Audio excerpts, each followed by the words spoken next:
It's time for the main event.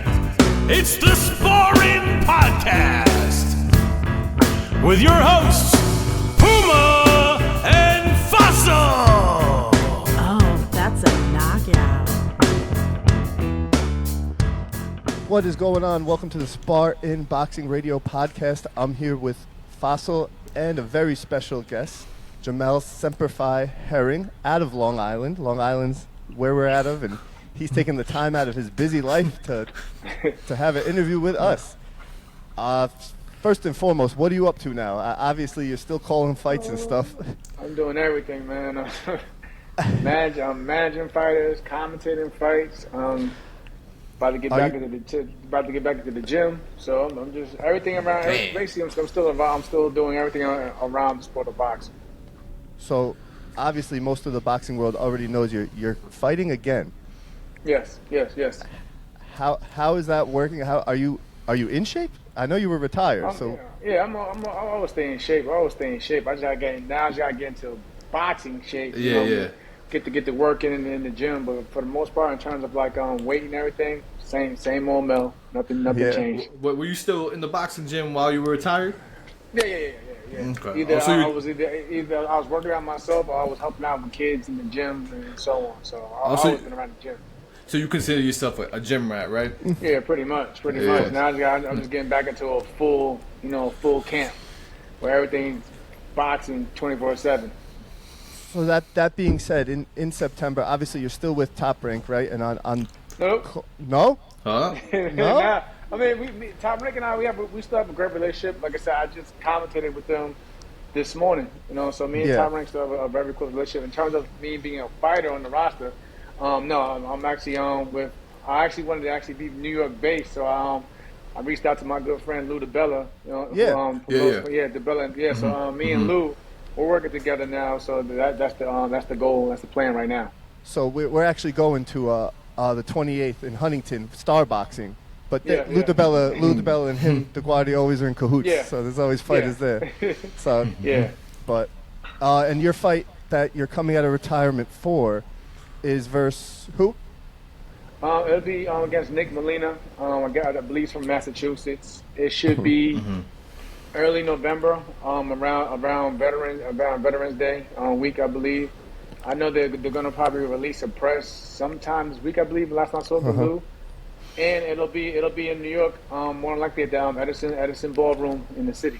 That's awesome. Oh, nice. Probably try to get there as well. Obviously, I try to go to every New York fight. Yeah, we do. That being said, what made you come out of retirement? Boredom. I knew he was gonna say that. I knew he was gonna say that. It's like I'm always watching. I'm always, like I said, again, I'm always commentating. Most of the big fights are close. So when you see the fights all the time, it's like you get that itch again. And I just feel like I still got a lot left in the tank. And I said, you know what? Why not just I had to rest my body because I was always on the grind, constantly. Right. So I just needed that break for a while, and I always had a love for it. I just needed a break to and basically get my shoulder worked on because I had issues with my shoulder for quite some time. But now I'm fully healed up, and I was like, let's give it a chance. Well, it had nothing to do with Joe Cordinia? Oh yeah, I mean, what's crazy? I actually because we was already planning. I was already talking with Lou about coming back, and then Joe Cordina had in that same time frame he had popped up, asking about talking about a fight, and I actually could have took that fight in September, but I just figured like why not? Where did that come from? Like why you? Twitter. I don't understand. Twitter. Everything happens on Twitter, bro. Everything happens on Twitter, man. Like I believe this is how it happened. He was going back and forth with Shakur Foster, WBC super featherweight champion, and I was just basically, I just bumped in the conversation like, hey, let me just let me just get back in shape, and I'll give you a fight. And I've known Joe. I've known Joe for like well over a decade because he's been on the Great Britain team. I was on Team USA.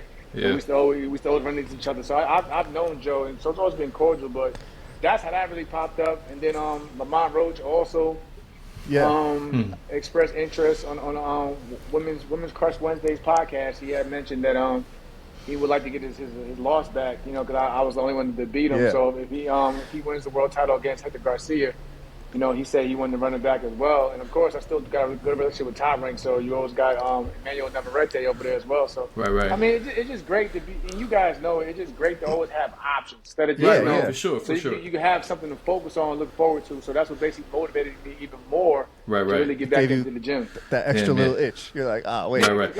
For a long time, I wanted to come back, but there was nothing out there for me to come back to. Right. It was just like.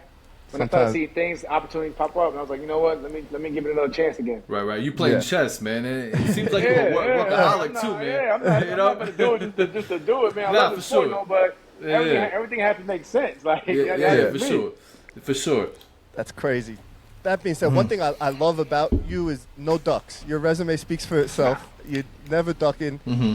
You see how they doing my boy Shakur? That's what I was I didn't even have to say it. I didn't even have to say it. Like me and Shakur, we cool. We're cool. Like it's to the point where like I reach out to him on the time, like, hey, bro, don't stress what's going on in the media, and we'll have our little one-on-one conversations. But again, I'm just like, hey, they can never say I was a duck because everybody is a boy, man. So you think that's the same scenario with Frank Martin? That's what he's talking about. That's what it looks like right now with Frank Martin. Because if you look at it, we haven't really gotten a real explanation as to why exactly. We got a few words, but like not a full story on why. And then on top of that, Shakur's about to fight Edwin, who's over at PBC. So I look at it. You can't use the excuse as it was a PBC thing and Al. I have to fight for Al Heyman. So cross promotions. I hate that argument too, because cross promotions, it happens. It does happen. Like you could, obviously, it's too long of an as an excuse too many times. And like you pointed out, I mean, we had Tyson Fury and Deontay Wilder and so on that did cross promotion. So I believe that's not an excuse today. They kind of. The one thing those two did was they opened the door to like everybody seeing, it could happen. Let's make I mean, Tank Davis and Ryan Garcia. Tank too. That's another one too. Perfect. Golden Boys. Yeah. I mean, and Golden Boy and PPC were at odds for years, but it's all like I say. If the fighters push and demand to fight somebody, your team more likely is going to give in and say, you know what, let's go ahead and just do it. I think with Shakur, it's like he's almost too good for his own good, and not everyone's like you and will just take the fights.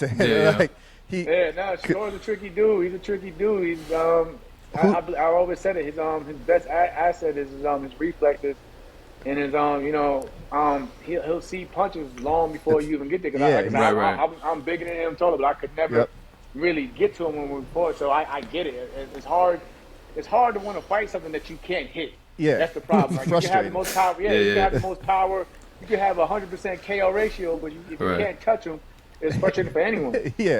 He's always boxing. Obviously, boxing's all half steps. He's always a half step away. I'm like, what the hell? How is he doing that? He's an incredible fighter. Who do you see giving him the biggest fits? Obviously, I think Navarrete.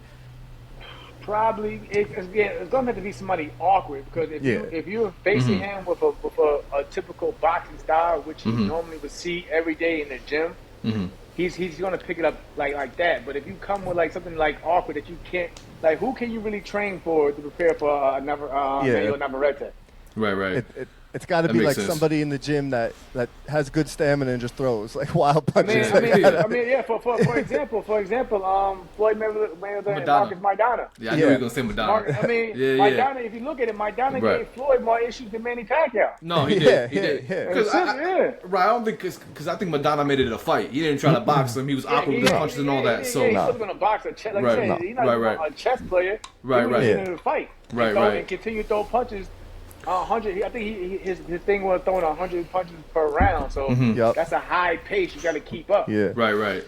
I hope the Martin Shakur fight does happen now, because there's drama there. Maybe they're just building. They're building the drama. That's what I like to think. I honestly, between us, I don't think it happens, because again, Frank Martin's almost 30 years old, and your window opportunity. Of course. For shots like that, they come every few. And from what I was hearing, that I think there was some turmoil on his side with his team. So you know how that could play in boxing. He may be punished and put to the side for a while, and as you sitting on the side, everything boxing continues going on, pushing forward. Al Heyman always wins in the end. Al's gonna get his. As most promoters, that's not a slight to him, but that's crazy. Coming out. Speaking of the window closing, how old are you now? I'm 37. Yeah, you're in it. Yeah, me, you wouldn't even know it. Yeah, you wouldn't even know it. But not at all. You gotta take care. You gotta just take care of yourself. Like one thing about you gotta be smart. Like that's what I meant by coming back. Like I wasn't coming back just to come back. Everything had to make sense for me. Like right now, I'm in Vegas because I was supposed to start tomorrow training with the UFC Performance Institute, which basically helps keep my body well and together, and also gets me back in shape. So I don't feel like I'm, 37, whatever. Right. You know what I mean? But as you see now, you see a lot of fighters. They still. I mean, my good friend Nonina Donaire, he's over 40 and he's still fighting at world. But I don't plan on being in that long. But I'm just saying, like I just want to go for another run at a world title and. Behind the scenes, nobody wants to fight Donaire. That's high risk, low reward. Now he got that still. He still got that big left hook. So they ain't messing with man. Not too many unless they have to. His last fight, I was going for him because I thought he was going to land it, but he's durable too, man. He's got no quit. He takes care of himself. That's the thing. The problem is you see a lot of fighters, not just fighters, athletes in general. They get to a certain level and then they just want to party and do everything and they forget how they got to me. I'm at times just a homebody. Like you only see me out when I'm like working like now or commentating or something like that. Other than that, you won't really see me out there in the streets or anything like that.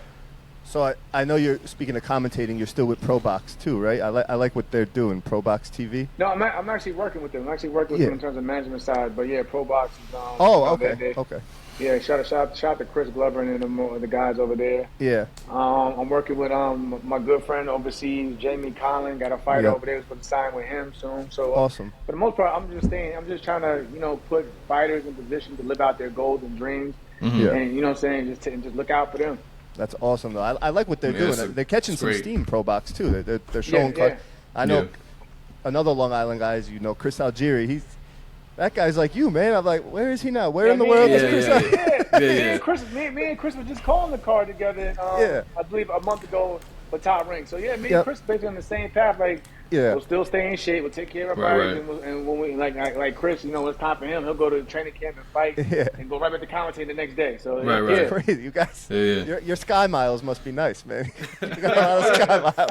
Everywhere. But okay, back in New York. Hometown. It's around Veterans Day, I believe, right? That's awesome. And I'm a veteran myself, but I was in the Air Force. So. Yeah, we're looking at November. Hey, you're still a veteran though. At the end of the day, we're looking at November 7th.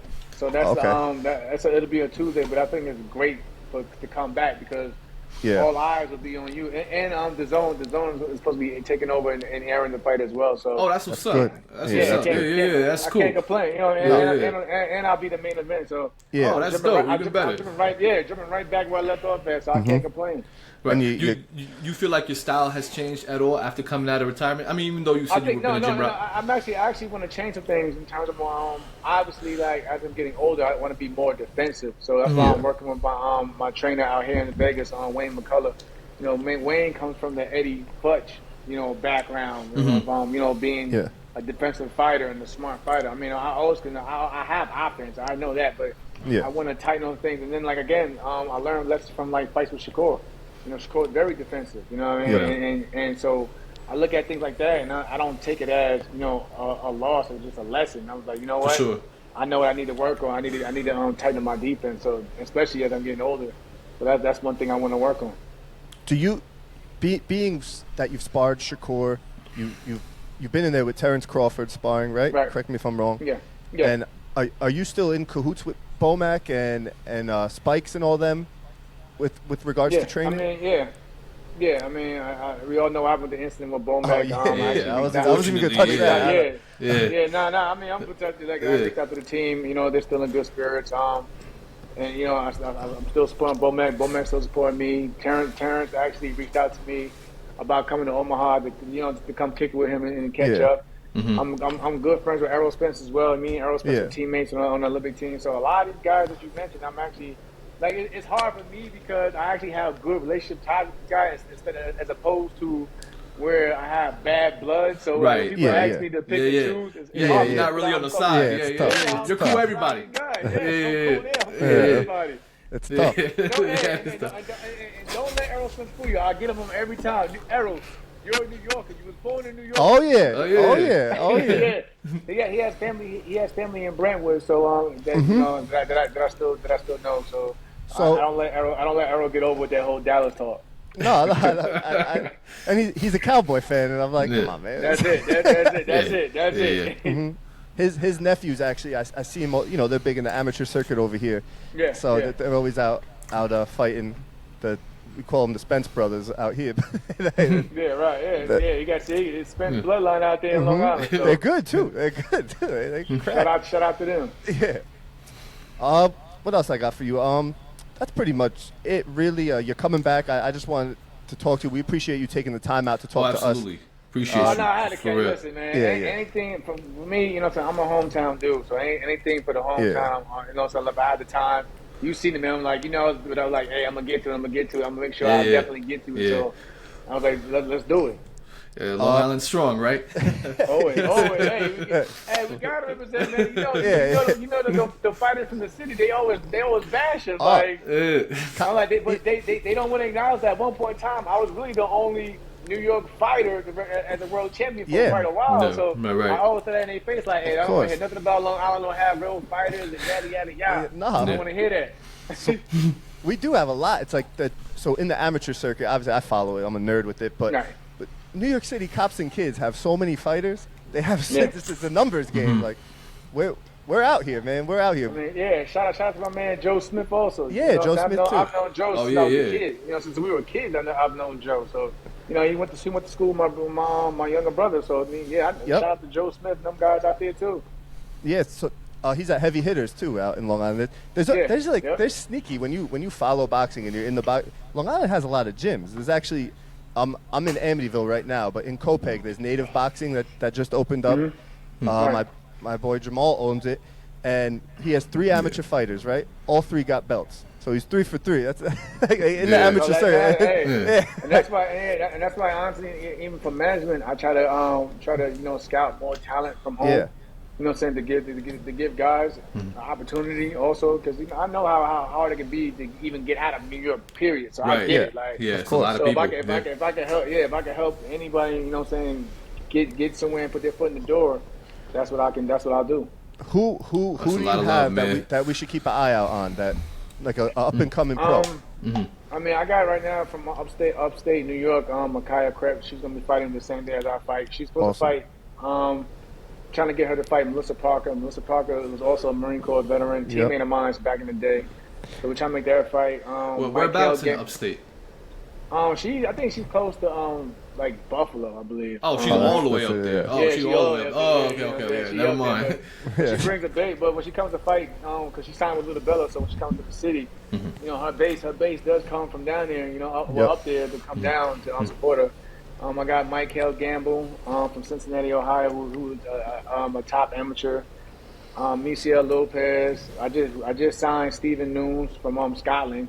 You know, he's a top. I'm trying to go global. So I got kids from overseas. That's awesome, though, man. I mean, I work with. For me, I try to work with anyone who's willing to work. That's just me. So you're doing all that. You're still calling cards. You're calling fights. You got the pro box management thing you just spoke of, and you're coming out of retirement, so you're about to hit training camp. Hey, what the? I can't even. And you made time for us. You made time. For and you made time for us. Oh, God damn! Grateful. I gotta stay busy. I think that's what it is. I just gotta find myself. I gotta stay busy, man. So. Whatever I can do is man, you're working hard for real. Going crazy, you know, to keep me from going crazy. I work with a lot of things. That's awesome. Before we go, Faso, you got anything else? I don't want to take too. Obviously, no, like we just said. I appreciate you, man, for doing this, man. You're a workaholic. You're busy, and you made time for us. So that's a lot of love, man. Truly appreciate it, man. Again, this won't be the last time we speak. You know, that's dope, man. I'm just real like that. We can speak. Once the fight officially announced, we can speak then. We can speak after the fight. There we go. Thank you. We appreciate it, man. Like I said, it's all love. For sure. Long Island. I know all the Long Island fighters. So when I see him out, I get like starstruck. I'm like, Like I said, if you want, I can get some of my guys to come on and speak with you as well. So that'd be cool, great, man. That'd be great. We're always down to interview. I just want to, before we go, I want to apologize for your loss and send my condolences. All right. Thank you, man. I appreciate that, man. I know he was big in the boxing world, like Stafford, and I know that touched you. So I just want to say I appreciate that. I saw the post and yeah. But other than that, Fossil, you got anything else? No, man. Thanks again. And so the fight hasn't been announced yet. You're fighting November 8th. I'm telling you guys right now, November 7th. November 7th. Even though Lou's gonna probably be upset, like, yeah. And like, yo, they put it on BoxRec, Lou. Like, I did see it on BoxRec. I did see it on BoxRec. Yeah, once it's out there, it's out there. Like, come on, like, I mean, I know you want, but it's West Point Military Academy. They're hosting it as a charity event, so that's why it's a big thing. Oh, that's dope. For me, I wanted to fight in September. You know, I was trying to get back. Yeah, you were saying that. Like that, but Lou was saying, listen, we want to make it special. We want to have some reason behind you coming back. So let's do it for veterans. Let's do it for Veterans Day week around that time. And which makes sense. You know what I mean? So it makes sense. Right. So yeah, when should the tickets go on sale for that? I believe again probably sometime this week because at one point it was a closed event, but I kept pushing and they actually got a bigger arena for the event to allow the public to come in and enjoy the action. All right, bet. That's awesome. Actually, I have a question before we let you go. Now that we got you, you're all over the place. Well, ask the question, man. Being your age and coming out of retirement and not ducking anyone. What? So you beat this guy, right? Say you beat him handily. You get the Joe Cordina fight. We're gonna beat him. What's the goal? What's the goal? The goal. Honestly, like me, I don't care where I fight at. Like I told Joe, if I gotta go over there to the UK in Wales, whatever. Oh man, I'll go there because you see me guys. I went to overseas to fight Carl Prep. That was for the Ireland at one point. Yep. UK, the pandemic messed everything up, so we went to Dubai. But again, I don't really care. But the goal is for me. I know I still have what it takes to be a world champion, but now it's one of the things like I want to be a unified, world champion. So.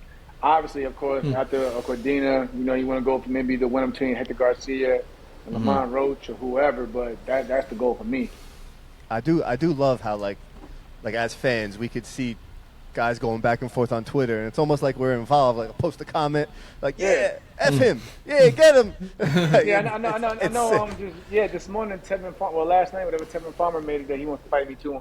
February, but like me and Tyler, we cool, but if the fight makes sense and like say it gets me to where I need to go, that fight's possible too. Like I don't know why he stopped. He hasn't fought in what? But he hasn't fought since like 2020 when he fought my man Jojo Diaz. Yeah, but Jojo then Diaz. I think he came back. He fought in September against Avery Sparrow. Philadelphia. I got a weird question for you. It's such a weird question. Now, if you're cool with the fighter, right? You guys are cool, and you have a scheduled fight with that same person. Now, do you not talk to that person at all? Like that's it, right? I don't say shit. I don't say damn thing. I don't say, hey, listen. I get on Instagram. I'm muting you. I don't want to see no stories. No. I don't want to see nothing. I dig that. Like I had to do that with Shakur. I had to do it with Lamont Roach. I don't want to see nothing. Like I mean, even Carl Frederick, me and Carl Frederick. I don't want to see it, Carl. I don't want to see it. That is you're so well liked. That's funny. That shows your mental strength. Cool. Listen, I'm like, as long as you keep it cordial, I'm cool. But if you get out of line, then we gotta bring the New Yorker out. Why is Jamel so upset? Like he's not like this. That's the people we come from at the same time. That's but a fact. Like I don't really allow. Like again, like the build up of Shakur was crazy, but I didn't even allow that to really bother me. I just took it as part of the business. I'm just letting them just talk. That's how you see too. Like that time. when you fought Shakur, because I knew you guys were close, and I've been following both of you. Right. And I've seen you guys in videos laughing. You guys were good friends in a sense. But you see what the media does, like the way they look. I was like, Yeah, I mean, like on Twitter, it's not so much the athletes, it's the fans. Yeah. Jazzing shit up. And then they make it ugly and want to talk crazy shit and like, hey, listen, man, I ain't got time for it. So yeah, like, so I'm a big. I got a funny story for you. Quick, we talked about it on one of our other. I'm a huge Tiafimo fan. So that's my guy. Yeah, I've been following Tiafimo since he's also from New York. He's in New York. He's Brooklyn based. Yeah. But so we were at the fight, his last fight, and you was there. Yeah, we were ringside. I called that call. Yeah. I thought, and I know you guys probably agree. I thought it should have been in the bigger room at the Garden. Oh, yeah, I agree. 100%. I mean, Josh Taylor. If you got a country behind you, right. I think that should have been in the big. But hey, shout out to you, Tio, man. I mean, and the crazy thing about it, me and Josh again. Saying another one, me and Josh Taylor were good friends. Yeah. We actually fought in the amateurs back in 2011 out in the UK. He I think the fight's on YouTube still. It's like, I gotta check that out. He beat him by 3 points, whatever. Yeah. But since then, me and Josh been close. He's always invited me to come to the UK, like That's up awesome. the block, like up the block. I'm like, listen, Josh, when I get the time, he seems like a nice guy too. He is. He seems like a cool guy. Until you get on his bad side, but yeah. So that must be a family thing with him. So we were sitting ringside. I'm a big Tio fan, so I try to go as close as I can and his whole family was sitting in front of me. And I'm not gonna lie, I'm like one of those Twitter guys. I'm a fan, but I'll voice my opinion in person. Right. And I wasn't saying anything too crazy. I was just all for Tio. And his family was talking crap too. On the way out, man, his sister turned around and smacked me. It was the funniest thing. When Tio won. Yeah, it was the funniest thing. I was like, who was you rooting for? Like, why was you I was rooting for Tio. So not Tio's sister. Josh Taylor's sister. Josh Taylor's sister. Yeah. She turned around. I was like, wow. Yeah, it was good. I mean, everything. She pivoted in everything. Yeah, she got some skill there. I got a story. Canelo, I was at the fight as a spectator. Canelo Alvarez versus Billy Joe Saunders. Yeah. At Dallas. That was wild. I'm talking about you had the Mexican population fighting with the UK population, and they were throwing cheers and they was fighting. It gets crazy. It's nuts. Was that fight at Dallas? Yeah, it was in Dallas. Oh Stadium. Yeah. I think that was the first fight that really opened up during the pandemic, right? Yeah. That was crazy. It was deep. Yeah, it was deep. It was deep. Listen, fans get passionate. You introduce some poison, some alcohol. It gets a little wild out there. Man, listen, that's crazy because listen, going back to when I fought Shakur, like everybody basically fucks with me. So like when I went to Atlanta though, I've never been booed a day in my life till that day. I was like, man, this is crazy. Like I said, you know what? I'll never come to Atlanta again. Yo, Atlanta, come on, man. And then I got mad because the thing is, like, the Garden wanted to take the fight, and that's what I was pushing the fight at the Garden because I'm not gonna lie, I was one of my I was wanting to be like my honorary Knicks jersey. I don't know, like I got an honorary Atlanta Hawks jersey. I like, no, I get it. I'm not gonna lie, I no disrespect the Hawks, but I got that thing in the closet somewhere. Like I want to like. Yeah, I gotta of course. fight the Garden to get my Knicks jersey framed and have it in my man cave. And that would make more sense. Shakur's from Jersey. It's like, Like, why don't you fight in Atlanta? Like, but I was mad about that shit, bro. That's what it is. That's what's his name? I'm having a brain fart over here, but he's fighting in Orlando versus Zepeda. Richardson. Hitchens. It's a huge. That's a big fight. It's a step up fight, and I'm like, why is that in Orlando? Like, why is this fight in Orlando? You know what it is though, because you know how it is. New York is expensive. Taxes and the site fees, and a lot of promoters don't want to deal with that. And New York is really strict. They're really strict when it comes to combat sports rules and everything, which I respect. But but still, it's home. So I'm like, I'm like, why? Like, it's a step up fight. Yeah, definitely. I gotta get the Garden. Listen, that's why one thing. That's one reason why I came back and said, "Yo, Lou, we're gonna work together. I need to be in New York more." Yeah. Right. You bet we'll be there. I mean, I've always been a fan of you, and the fact you're doing this podcast with us, that just shows your character. Much love. That's it, man. We'll let you get back to whatever you do. Again, we greatly appreciate it. We've always followed you. I've always followed you for a while. I have a lot of friends in Longwood, so. I know. I'll be fucking with Longwood. Y'all thought I wasn't gonna make it. Yeah. I mean, it's crazy. I never forget. I went to go after I got graduated boot camp. They looked at me like, "Oh, we thought you was bluffing about going to the military. I was like, you know what? Nah. Fuck y'all, but I feel like Yeah. You know what's funny about Long Island? It's so big, and like people think Long Island, they just think of the Hamptons and the beaches. Long Island's got some rough parts, man. Some real rough parts. Like, that's what I hate. That's what I mean. They think we're all spoiled and all rich. I'm like, like you crazy? Like have you been to Bellport? Like like Joe Smith Jr. Joe Smith Jr. We all know what happened to him. That horrible story. I'm not gonna get into it, but Mastic is not like Mastic is not. Oh yeah. Mastic ain't nothing to play with either. It's crazy out here.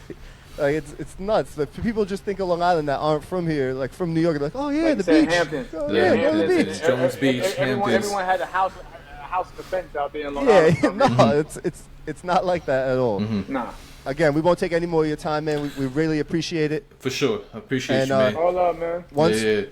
Once those tickets go on sale, definitely copping some. I'll reach out to you guys, man. Yeah, we're coming. We'll link up. No, next time we'll have to link up in person. But I got you guys. Oh, that'd be dope, man. Of course. Appreciate you, man. Again, thanks again. I salute you, man. Salute, man. Much love to you both. All right, take care. Take care, brother.